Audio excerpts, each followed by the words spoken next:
So I'm at a airfield called Latana in Florida. It's between Orlando and Miami. It's a very busy airfield. It's uncontrolled.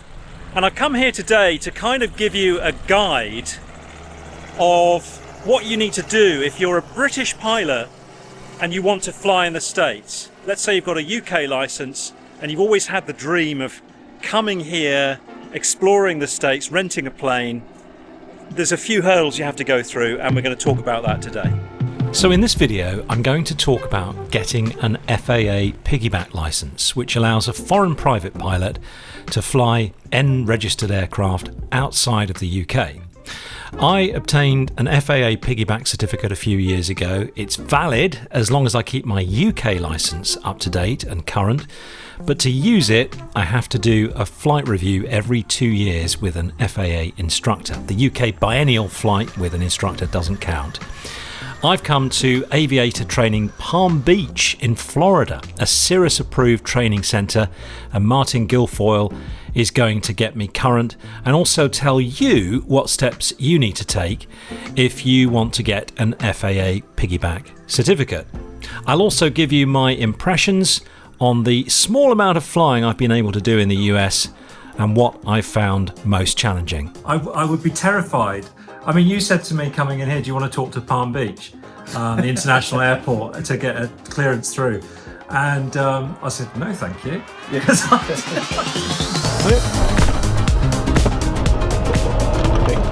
This is a Cirrus G7, characterised by the Vision Jet style cockpit. These have got names and I forget what you call them. These are DTCs, so these are the Garmin Digital Touch Controller.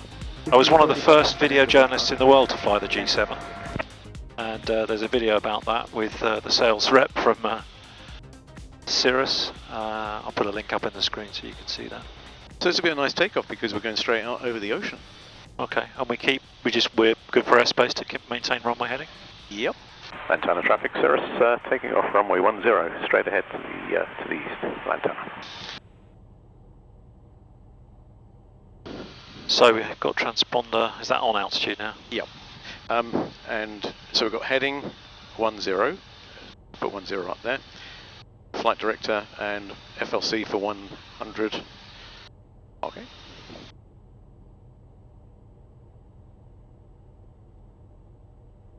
Okay. Yep.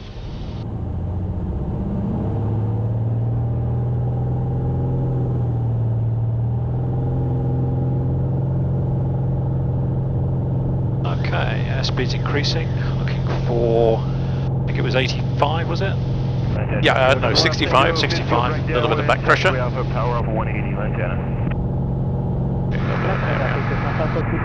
Flight 7, run lovely. Very good. 7 degrees. Just yep. Take it off, Alpha, right close traffic. Very nice. The rumble you feel is the wheel slowing down. So just a little bit lower on nose. So see the flight director there telling you. Okay. Alright. Just there. And now we can start thinking about flaps. Just lower the nose a little, accelerate. Oopsie. There we are. And then we climb away at 90 knots. There's a lot of sinkers in there, look. Yeah. And there we go, there's the Atlantic. 600. Caps is available. Wonderful.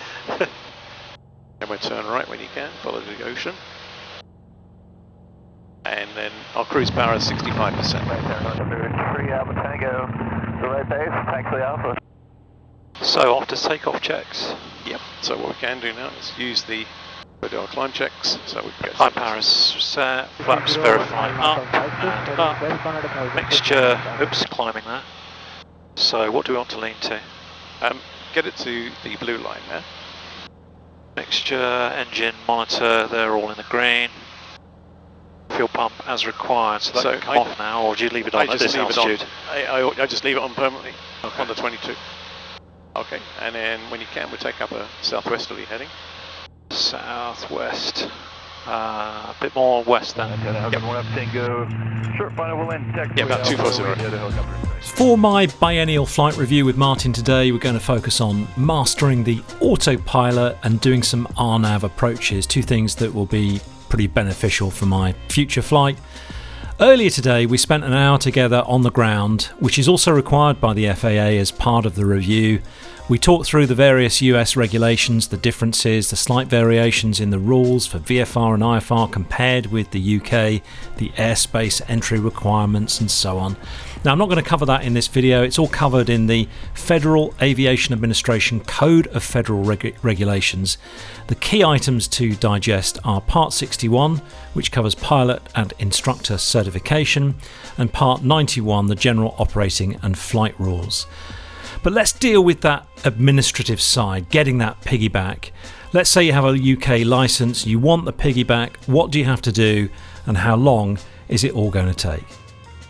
If a British pilot wants to come here and they've got this ambition of renting a plane here in Florida and going flying, it's not something you can just do on the day. You've got to get some paperwork sorted out first. Yeah, no, there's a little bit of a process to it. So when we talk about a piggyback license, we end up with an FAA private license, which it's based upon your CAA license that you already hold. So, and that has to accompany your piggyback license when it's issued.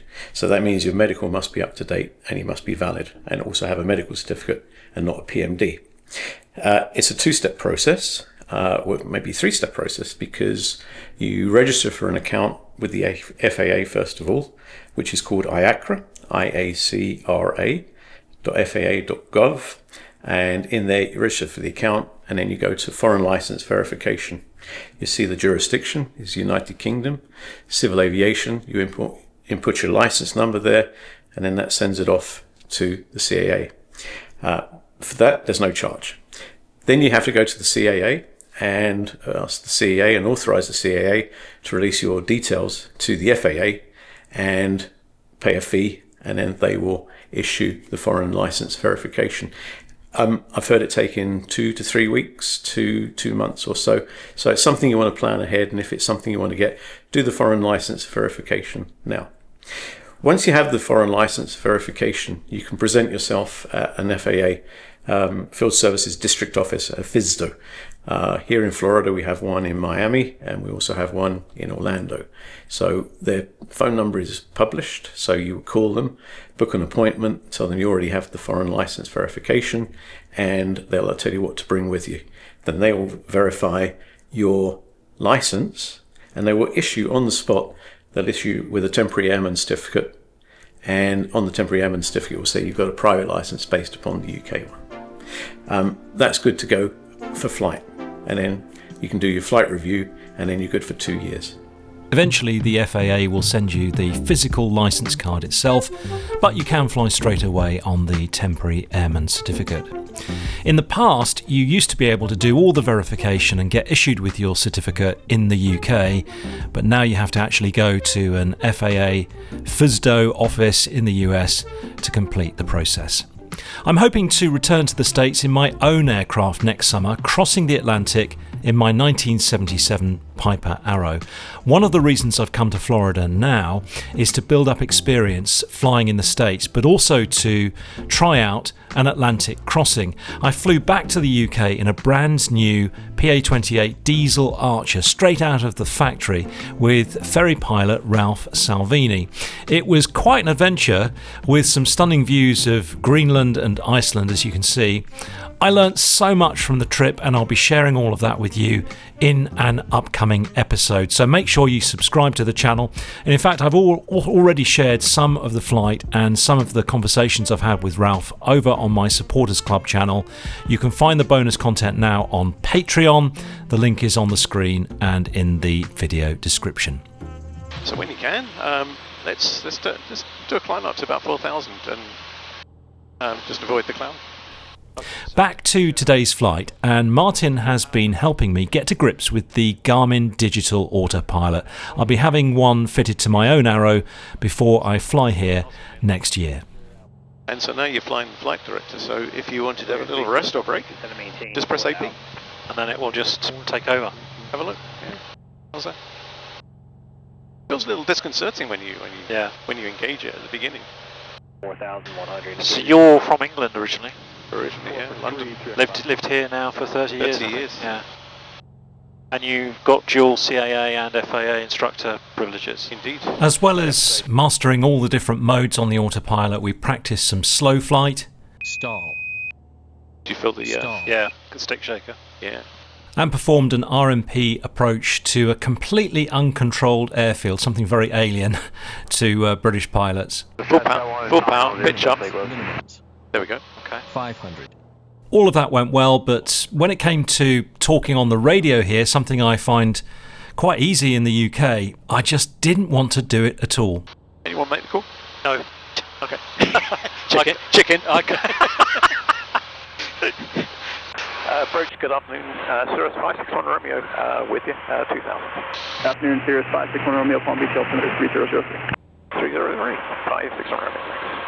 Even though the controllers over here speak English, it can feel like they're speaking a foreign language at times, and they speak really fast as well.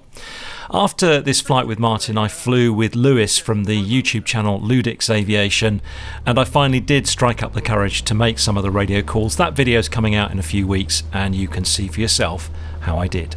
So why should people come and fly in the States then? So Why should, because I think a lot of people watching this will say, look at the weather, look at the space, Yep. the free approaches, the free landings, the beautiful scenery. People would love to come and fly in the States. What but more could you ask for? I think I've just answered my own question.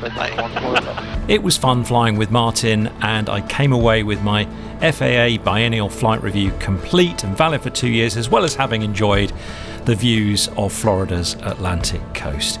If you want to fly over here in a Cirrus and perhaps rent from Aviator Training Palm Beach, Martin and the team here will be happy to guide you through the whole process, help you get your piggyback license all sorted out. Just give them a call. What do we want? 85? 85 was approach. So 90 on base. Okay. So and then 80 on final. So if you start your turn now, all happens very quickly in here, and then we can go 100 flat. How are we looking? I think we're looking Maintain good. traffic, 757 departing runway 10, close traffic. Tight in, aren't we? Yeah. So just take power off. Maintain traffic, 2 and power shot clear. They got one lining up. Yeah, see that. Tango Charlie, 6 Alpha. Alpha needs to go in where you are, so Have to go around, aren't we? if you want to pull Let's out. see. Minimums. 500. Do you want me to continue? Yeah. Maintain traffic, 829 Suffolk 1, crossing runway 4. Just a little bit of power. There's a lot of sink here. That's it. There we go. Lovely. That's it. Bit high. Oh. Runway down to somewhere. Good. So that would have been perfect. There was a butt there. That would have been perfect, but No, no, there was no but. It would have been absolutely perfect. What we did was we just got a little bit slow, so we got towards 74 knots. If you'd have kept 80, yeah. that would have been perfect Yeah. on the round down. But it's acceptable because is that your first landing? No, I've done a couple Okay. in this. Thank you so much for watching. Fly safely, my friends.